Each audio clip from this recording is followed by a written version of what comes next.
Bapak, Ibu, Saudara yang diberkati Tuhan, Shalom. Selamat pagi, selamat tahun baru ya. Saya baru jumpa saudara di hari ke-20 tahun yang baru ini ya. Jadi Happy New Year buat seluruh jemaat Tuhan di City of Love, Jakarta. Baik, kita mau renungkan sedikit firman Tuhan dari Filipi 3, ayat 13 dan ayatnya yang ke-14. Ayat yang tidak asing lagi buat Bapak, Ibu, Saudara dan saya. Begini bunyi firman Tuhan dari surat Filipi, Fatsal atau babnya yang ketiga, ayatnya yang ke-13 dan 14. Saudara-saudara, aku sendiri tidak menganggap bahwa aku telah menangkapnya. Tetapi ini yang kulakukan. Aku melupakan apa yang telah di belakangku dan mengarahkan diri kepada apa yang ada di hadapanku. Dan berlari-lari kepada tujuan untuk memperoleh hadiah, yaitu panggilan sorgawi dari Allah dalam Kristus Yesus. Lewat Paulus, Tuhan titipkan firman-Nya untuk mengajar kita melupakan apa yang ada di belakang kita. Awal-awal saya baca dan kenal ayat ini, saya pikir, wah kita punya Tuhan ini tidak suka melihat Anda dan saya mengenang masa lalu, saudaraku ya. Karena ada ayat ini, aku melupakan apa yang telah di belakangku. Makanya saya pikir dia Tuhan yang kayaknya gak suka lihat Anda dan saya punya kenangan dengan masa lalu. Padahal kita ini kalau udah ketemu, apalagi ketemu teman lama, teman SD, teman SMP, teman SMA, teman kuliah. Atau kalau ada beberapa bapak ibu ketemu teman kapan gitu. Selalu suka ngomong masa lalu loh saudaraku ya.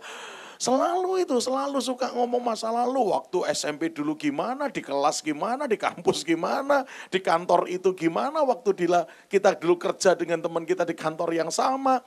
Selalu ngomong dengan masa lalu. Makanya saya bilang Tuhan, kenapa Tuhan tidak suka dengan masa lalu? Waktu saya baca lebih lanjut ayat ini, ternyata dia bukan Tuhan yang membuat Anda dan saya nggak boleh kenang masa lalu. Apalagi kalau masa lalunya memang indah untuk dikenang, saudaraku ya. It's okay aja, nggak ada masalah dengan itu. Tapi poinnya di sini adalah, kalau ada sesuatu yang terjadi di masa lalu, yang berpotensi membuat Bapak, Ibu, Saudara dan saya tidak melihat dan mencapai hadiah di depan kita yang adalah panggilan sorgawi yang luar biasa itu, disitulah baru kita mesti beres dengan masa lalu kita. Jadi bukan Tuhan enggak ingin saudara dan saya mengenang masa lalu, apalagi yang manis untuk dikenang. Silakan kenang saja saudaraku ya. Mumpung tidak amnesia saudaraku, jadi masih ingat semua. Silakan. Tetapi ayat ini ternyata bunyinya begini, kamu harus melupakan yang ada di belakangmu kalau hal itu membuat engkau enggak bisa mencapai yang aku sediakan di depanmu nak. Kalau hal itu membuat engkau stuck dan enggak bisa meraih apa yang aku siapkan di depanmu. Itu yang harus kita lupakan, bahkan tinggalkan. Termasuk keberhasilan kita loh yang masa lalu loh. Pencapaian kita di hari yang lalu. Beberapa orang apa yang terjadi di masa yang lalu di mana dia dibuat berhasil dan mencapai sesuatu. Membuat berpuas diri. Membuat mandek di tempat. Loh itu terjadi kok dengan 2,5 suku Israel. Ketika mereka mengalahkan negeri-negeri di sebelah timur sungai Yordan. Tahu-tahu ada suku Ruben, suku Gad, dan setengah suku Manasye yang datang kepada Musa dan berkata, kami di sini aja ya, gitu saudaraku ya. Loh kenapa lu di sini? Ini tempatnya lihat Musa, banyak rumputnya, banyak padangnya. Kita kan punya banyak binatang dan ternak, cocok buat kita. Sudah ya, kita di sini aja. Kalau kalian mau maju sungai Yordan dan mau memerangi di sebelah barat sungai Yordan, monggo silakan. Kami di sini aja, saudaraku ya. Nah kayak beginian ini yang Tuhan tidak asik, saudaraku. Nah, aku nyiapin kamu negeri yang cocok buat orang, bukan negeri yang cocok buat ternakmu, nak.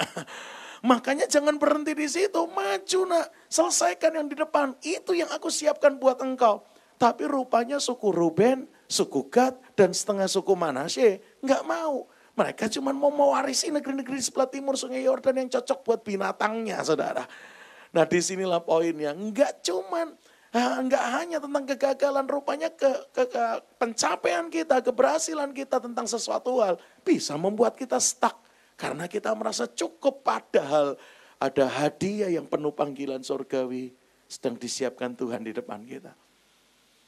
Dalam perenungan saya berikutnya, menurut saya ini, saya renungkan, kayaknya yang bikin Anda dan saya suka stuck ternyata banyak yang gak asik kemarin terjadi. Ini poin penting ini. Keberhasilan bisa bikin kita mandek, berhenti. Tetapi kok lebih banyak kalau yang kemarin banyak gagalnya yang bikin kita kehabisan tenaga di awal tahun, saudara ya. Waduh, kemarin tuh fail-nya terlalu banyak. Ada yang rumah tangganya gagal, ada yang investasinya gagal, ada yang hubungan dan percintaannya gagal di tengah jalan, saudara ya. Wah, itu memasukin tahun yang baru kehilangan power itu, saudara. Belum apa-apa udah lowbat di tahun yang baru, saudara. Kenapa? Karena rupanya kemarin yang terjadi lebih banyak yang menyedihkan. Lebih banyak yang menguras air mata dan tenaga. Sampai memasukin tahun yang baru udah enggak punya power, enggak punya energi. Udah lemes, udah sekarat. Nah, menurut saya waktu saya renungkan, kayaknya ini yang ngambil porsi lebih banyak. Membuat kita tidak meraih panggilan surgawi yang penuh dengan hadiah Yesus Kristus di tahun 2019 ini. Makanya kalau ada yang belum apa-apa, terseok-seok, baru 20 hari di tahun yang baru 3 minggu di tahun yang baru, udah lowbat, saudara ya. Jangan-jangan yang membuat Anda kehabisan energi, bukan keberhasilan kemarin. Beberapa orang kalau 2018 berhasil, 2019 kayaknya semangat, saudaraku ya. Energinya masih powerful, saudaraku. Baterainya masih 99 atau masih 100%, saudara. Tapi yang ngeri itu yang kemarin fail semua itu. Yang kemarin tuh enggak asik semua itu terjadi. Wah, masuk tahun baru, semua lihat kembang api, dia masuk kamar ya, saudara ya. Semua countdown untuk pergantian tahun, dia udah males memasukin tahun yang baru. Yuk, biar pertemuan pagi ini membangkitkan semua semangat yang patah. Ada cas baru dari firman dan kebenarannya yang membuat 49 minggu berikutnya di tahun 2019 ini penuh dengan powerful kita jalani. Amin. Pertanyaannya, tapi tidak mudah loh. Memenangkan masa lalu yang sudah menguras tenaga dan energi kita. Ada satu anak pernah dilayani seorang hamba Tuhan. Kenapa kamu jadi drop out begini? Udah mau skripsi tidak selesai. Kenapa kamu jadi tidak berkarya begini? Ternyata putus cinta, saudaraku. Sama pacarnya ditinggal, lalu pacarnya kawin dengan wanita yang lain. Wah, itu gadis kayak layang-layang putus limbung, saudara. Ya. Karena doanya kepada Tuhan, produk kayak seperti yang itu 2019 tidak keluar katanya, saudaraku. Makanya udah terseok-seok dia. Sampai rekan hamba Tuhan yang menjadi gembalanya ini berkata, kamu salah besar. Mestinya dia yang harus nangis, bukan kamu. Tapi dia tinggalkan saya, Pak. Dia menikah dengan yang lain. Lah iya, mestinya dia yang nangis, bukan kamu. Kok begitu? Karena dia memutuskan wanita yang begitu mencintainya. Dia memutuskan dan batal mengawini wanita yang begitu mencintai dia. Dan kamu mestinya tidak perlu nangis. Ternyata lewat peristiwa ini kamu tahu, dia enggak terlalu cinta kamu. Buktinya lu ditinggal, saudara. Iya. Buktinya dia kawin dengan yang lain. Ngapain lu yang nangis katanya. Wow, saudara lihat ini. Sampai akhirnya kebangkitan itu terjadi kembali. Berapa kali yang membuat kita terkuras tenaganya karena kemarin gagal di hubungan. Gagal mungkin di investasi. Wah, sampai semua habis gara-gara kemarin tidak ada yang benar di investasi. Itu masuk awal tahun bisa yang lain semangat dia duduk atau malah tergeletak loh saudara ya. Untuk hal-hal seperti ini menangnya gimana Pak? Mungkin untuk beberapa orang bukan masalah, tapi sebagian yang lain seperti tadi contoh seorang gadis tadi, udah jadi masalah yang besar buat dia.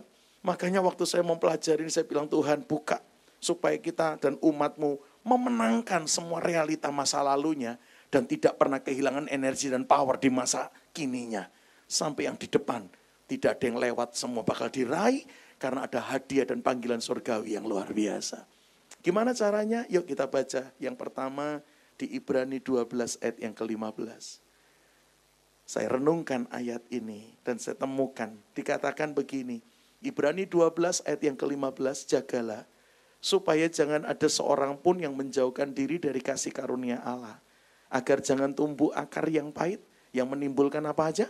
Kerusuhan dan yang mencemarkan banyak orang. Jangan pernah jauh dari takhta kasih karunia Allah. Mari Bapak Ibu, kita mendekat bahkan kita melekat kepada kasih karunia Tuhan. Bangun rohani kita baik-baik. Bangun kehidupan rohani kita, iman kita baik-baik. Bangun intimasi kita dengan Tuhan dan firman-Nya dan hadirat-Nya baik-baik. Karena begitu Anda dan saya dekat, bahkan melekat dengan takhta kasih karunia-Nya, kita tidak pernah dibuat kepahitan, kecewa, kehabisan tenaga. No, malah kalimatnya karena dekat dan melekat dengan Tuhan, selalu punya saldo energi menghadapi realita apapun juga. Begitu Anda dan saya kecewa dengan keadaan, pahit dengan sebuah peristiwa, sadari betul kita sedang jauh dari takhta kasih karunia-Nya.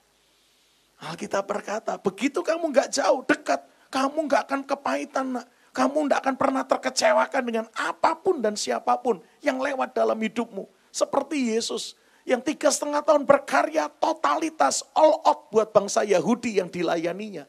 Tahu-tahu di depan Pilatus, mereka lebih milih Barabas daripada Yesus. Itu realita yang memedihkan loh saudara.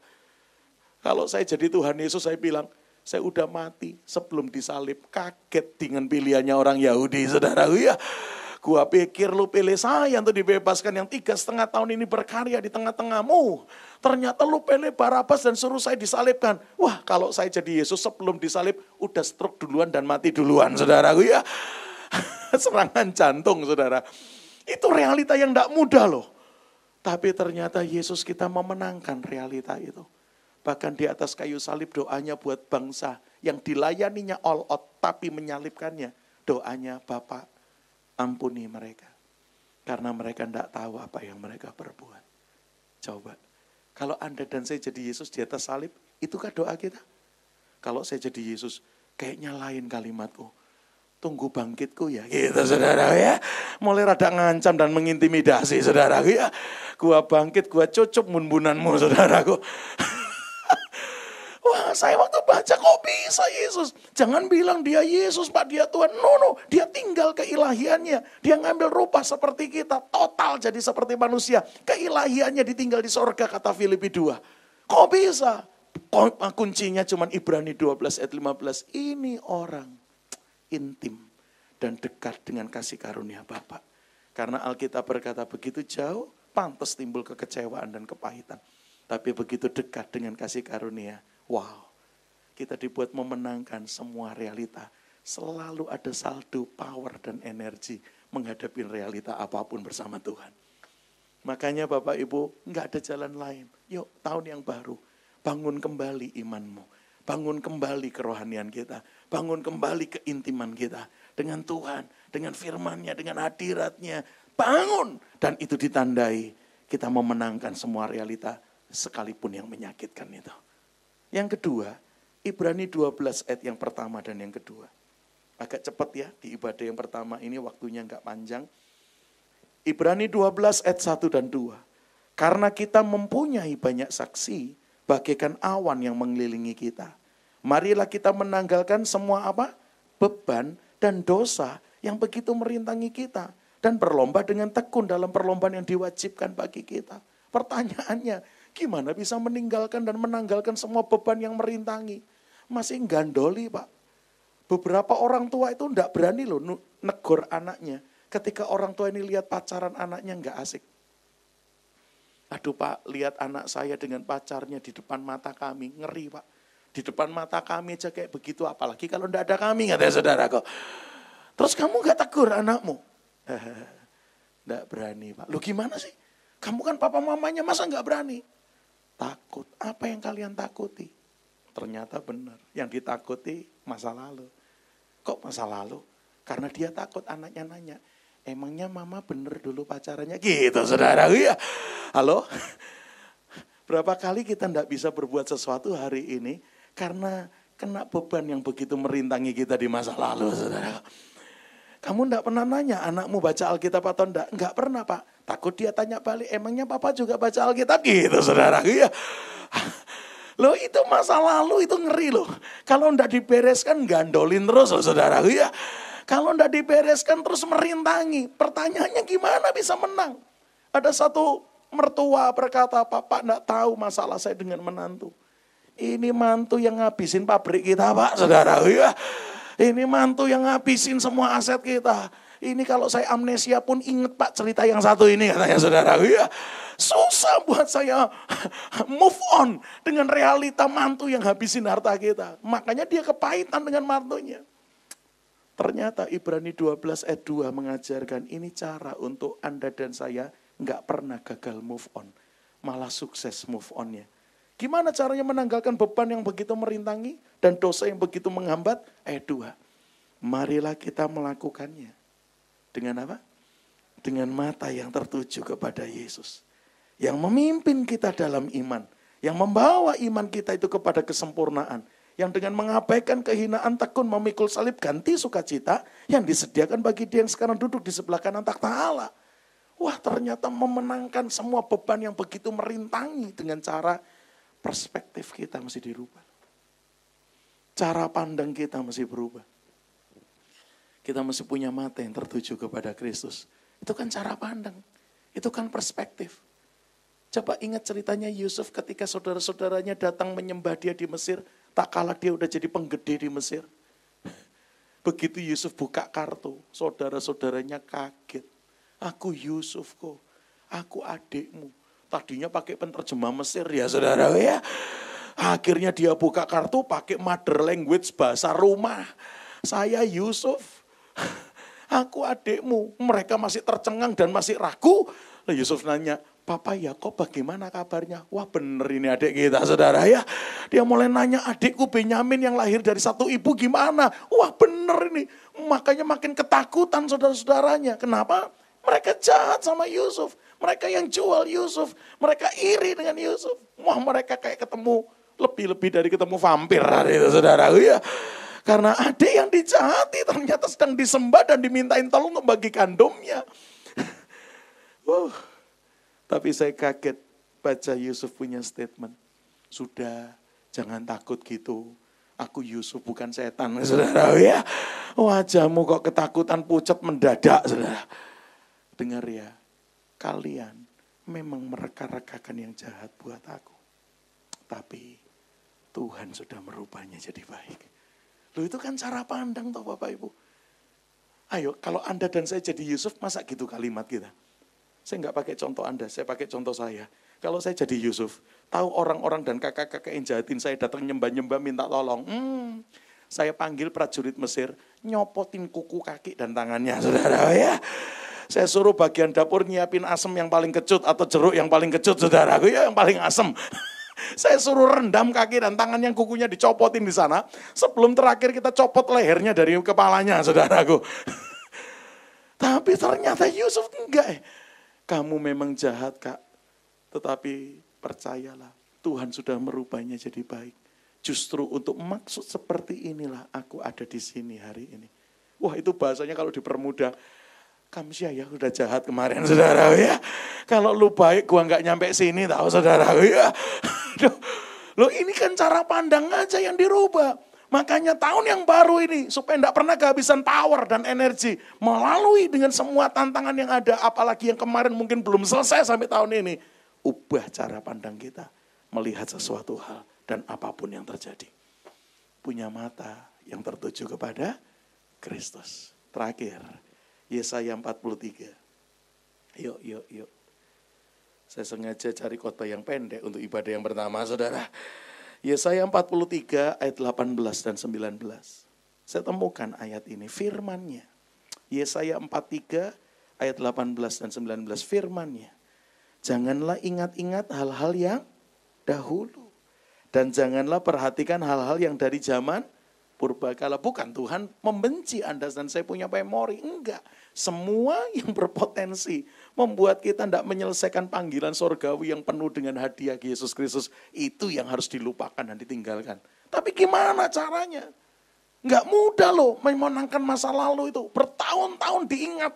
Bertahun-tahun melekat saudaraku. Merintangi banget. Caranya ternyata ayat 19. Lihat, ini caranya memenangkan hal-hal yang gak asik di masa lalu. Lihat, aku hendak membuat sesuatu yang baru. Yang sekarang sudah tumbuh, belumkah kamu mengetahuinya? Ya, aku kata Tuhan, hendak membuat jalan di padang gurun, dan aku hendak membuat sungai-sungai di padang belantara. Bapak Ibu, hal ketiga yang menurut saya membuat kita memenangkan semua khususnya yang gak asik di masa lalu adalah kita percaya Tuhan kita sanggup buat sesuatu yang baru di depan kita. Saya nggak tahu kemarin Anda salah investasi apa. Sampai linglung masuk 2019. Yang hilang nggak lagi MT. Tegangan tinggi nih sampai dipegang nyetrum dia saudara. Ya, ngeri saudara ya. Sampai kehabisan energi masuk di tahun yang baru ini. Tuhan berkata, nak, percaya aku Tuhan yang siap buat sesuatu yang baru buat engkau. Amin. Amin. 16 September kemarin, hari Minggu, saya habis pelayanan di sebuah gereja seperti di sini hari ini. Lalu saya siap-siap dengan komunitas saya minggu sore di rumah. Selesai kebaktian, rekan yang anaknya berulang tahun hari itu ngajak makan. Akhirnya saya keluar makan dengan dia di daerah Gading Serpong. Ternyata di handphone saya itu miss call-nya banyak sekali. Bukan cuma miss call, ada WA itu banyak sekali. Saya nggak sentuh handphone saya. Malam itu saya lihat kok bergetar. Saya terima. Pak, sorry ganggu. Iya, dia sebut nama. Saya dari gereja ini yang Pak Pram juga biasa melayani di kita. Oh iya, kenapa? Saya nggak khotbah di gerejamu hari ini, ada apa ini? Enggak Pak, saya buat kesalahan. Saya WA dari tadi siang, belum Anda baca, katanya saudaraku ya. Saya telepon sampai malam, Anda enggak angkat-angkat. Oh iya, sorry, saya bilang. Saya kalau hari Minggu, ya kadang-kadang bisa buka, kadang-kadang saya enggak buka handphone saya. Kenapa? Ada apa? Pak, saya bikin kesalahan. Bapak kalau khotbah di gereja kita kan pulang PK-nya kita transfer. Iya. Nah hari ini ada rekan hamba Tuhan khotbah di gereja kita, PK-nya saya transfer Pak. Salahnya kami keliru transfer ke rekening Anda, saudara. Iya. Tolong dicek Pak Pram, tolong dicek. Kalau betul dan buktinya udah tak masukkan ke WA kok Pak, bukti transfernya Pak, saudaraku. Masuk ke rekening Anda. Minta tolong ya Pak dikembalikan. Walah. Dan gara-gara itu saya jadi tahu teman saya dikasih PK berapa di situ, saudara. Iya, kebetulan saya kenal yang khotbah di situ, saudara. Oh gitu, wah pantes miss call-nya banyak, WA-nya banyak. Dia takut saya lari ke luar negeri, saudara. Iya, aduh dia ya. Akhirnya saya bilang, iya, saya ini lagi di acara makan dengan jemaat yang anaknya ulta. Sebentar saya tak mampir ATM, begitu sudah saya cek, oke, masuk saya akan kembalikan. Tolong kamu kasih nomor rekeningmu ya. Sudah Pak, lengkap semua Pak. Sudah Bapak tinggal baca saja. Oke. Pak sekali lagi, sorry ya Pak. Saya jadi tidak enak dengan Pak Pram. Terus saya cerita, enggak apa-apa, it's okay lah. Yang lalu lebih parah. Ada apa Pak? Ada gereja yang lain. Saya khotbah di sana.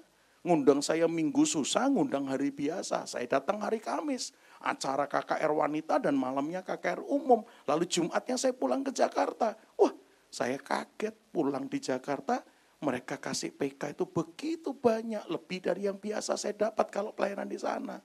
Wah, saya pikir sudah ganti nih nominalnya. Wah, saya nikmati dengan keluarga, saya masukkan rekening saya. Seninnya ditelepon saya, saudara. Iya. Waduh Pak, sorry ya Pak, saya dari gereja yang hari Kamis Pak Pram melayani. Iya, kenapa?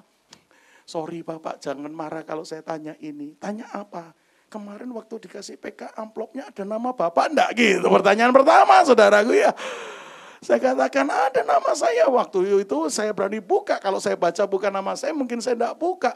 Karena saya lihat nama saya udah saya buka. Wah berarti betul sudah nama Bapak ya. Iya emangnya kenapa? Sorry yang kedua Pak. Ingat enggak nominalnya? Katanya gitu saudaraku ya. Wah yang ini agak mengandung amonia ini saudaraku.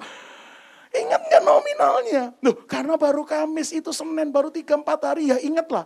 Apalagi jumlahnya gede. Wah ya pasti ingatlah saudara. Seperti guru toh. Murid yang diingat yang paling nakal sama yang paling pintar saudara. Iya. Pelayanan ya gitu. Biasanya yang diingat para hamba Tuhan yang paling kecil sama yang paling besar saudara kok.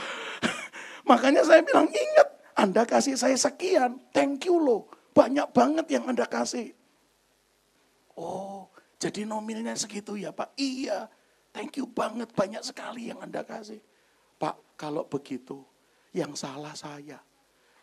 What do you mean, Mas? Ya. Apa artinya ini? Pak, itu nominal untuk Bapak Pendeta yang khotbah hari Minggu full di gereja kita. Pak Pram yang Kamis cuma 2 kali, enggak segitu. Wah, langsung energiku habis, saudara. Ya. Langsung powerku habis, saudara. Ya. Oh gitu ya. Aduh Pak, sorry Pak. Loh sampai ketahuan begini gimana? Lah pendeta yang hari Minggu tadi nanya, kok cuman sekian? Gitu katanya saudara. Ya. Biasanya kan enggak segini. Wah pendeta zaman now lo berani protes loh saudara. Ya. Yang kamu kasih kok sekian? Loh enggak Pak, yang saya kasih sekian. Enggak, yang saya terima sekian. Kami lacak Pak Pram. Kami curiga nominal itu ada di amplopmu hari Kamis. Jadi yang salah saya Pak katanya. Saya minta maaf, saya bagian keuangan yang rupanya salah masukkan nominal itu. Pak, sorry yang keempat. Keberatan enggak kalau saya minta balik lebihnya saudaraku ya? Ya Tuhan. Yang begini ini enggak ada di sekolah Alkitab, ada di kehidupan saudaraku ya. Akhirnya ya sudah saya kembalikan. Waduh, waktu ke transfer berhasil aku malah sedih. Orang lain berhasil kan senang, saya sedih ya saudara ya. Karena yang diminta balik banyak banget saudara ya. Aduh, makanya saya bilang sampai 16 September, yang ini enggak ada apa-apanya, wong saya memang enggak khotbah di gerejamu saudara ya. Yang kemarin itu loh, wah kebanyakan diminta balik saudara ya. Waduh. Selamat datang di realita, saudara. Dan akhirnya malam itu saya lihat, oh iya ketambahan gede banget. Saya kembalikan. Kalau nurutin hati, sedih juga. Dicoba lu gak telepon, gua pikir sumbangan buat Candi Ceto ini, saudara. Ya. Aduh. Tapi ya sudah bukan hak saya kembalikan. Tapi malam itu yang berbeda dari saya adalah, saya berkata, Tuhan mau ngasih apa ini? Kok sampai seperti ini Tuhan izinkan terjadi dalam hidupku, dalam pelayananku, dalam rekeningku. Ini Tuhan mau kasih apa dengan saya? Itu aja yang ada di benak saya. Saya coba rubah perspektif saya terhadap sesuatu hal yang terjadi. Saya nggak mau kehilangan tenaga dan energi gara-gara begituan, saudara. Kok saya percaya Tuhan mau buat sesuatu. Makanya Tuhan mau buat apa ini? Udah. Nggak terjadi apa-apa di seminggu itu. 23 September kemarin, seminggu setelah itu. Ada orang ngubungin media sosial saya. Pak, boleh minta tolong cek your inbox enggak katanya. Saya katakan, maaf, inbox dan messenger saya enggak aktifkan. Kalau perlu, ini nomor WA saya. Mungkin mau undang atau mau konseling, ini nomor WA saya. Saya lihat enggak kenal saya orang itu. Lalu begitu tahu nomor WA saya, dia langsung hubungin. Dan dia berkata, saya namanya ini, tanggal 2 September, saya dengar Pak Pram khotbah di sebuah gereja yang saya hadir dan saya diberkati. Saya cari nomormu, enggak ada. Saya hubungin di media sosial. Saya sudah dari 2 September inbox Anda untuk nanya nomor rekening. Loh, saya bilang, ada apa kok tahu-tahu nanya nomor rekening? Pengen berkati Pak. Wah, saya baru ngalamin 16 Septembernya gitu jadi males sih. Yang kenal aja PHP apalagi yang enggak kenal saudara ya. Kira-kira kan gitu cara berpikirnya saudara. Aduh, yang kenal aja memberi harapan palsu. Udah masuk rekening dikeluarkan lagi ya saudara ya. Apalagi yang enggak kenal nih siapa nih orang saudara. Saya cuma berkata ngapain kok toto tergerak. Enggak tahu Pak, saya sangat diberkati, pengen aja berkati. Saya tunggu udah 3 minggu loh Pak sampai hari ini. Rupanya Anda enggak aktifkan inbox dan messenger Anda. Tapi thanks sudah tahu nomor WA-nya.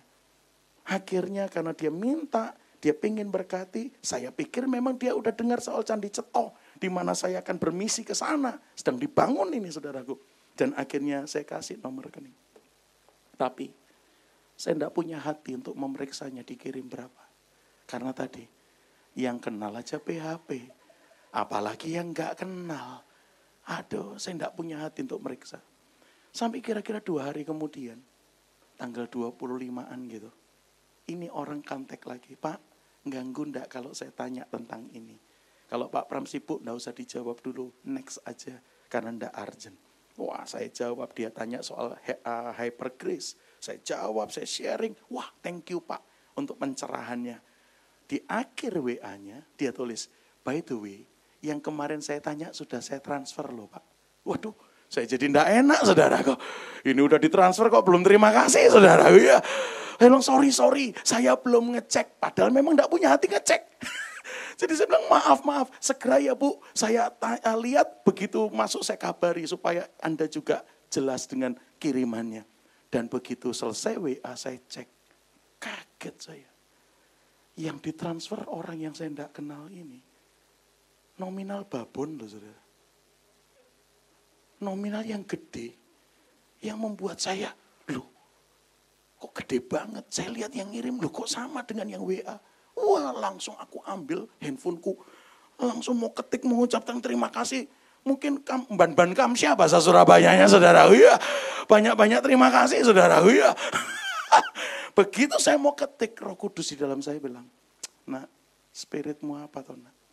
Kemarin dia tanya, lu ndak punya hati untuk ngecek karena kamu underestimate dengan transferannya.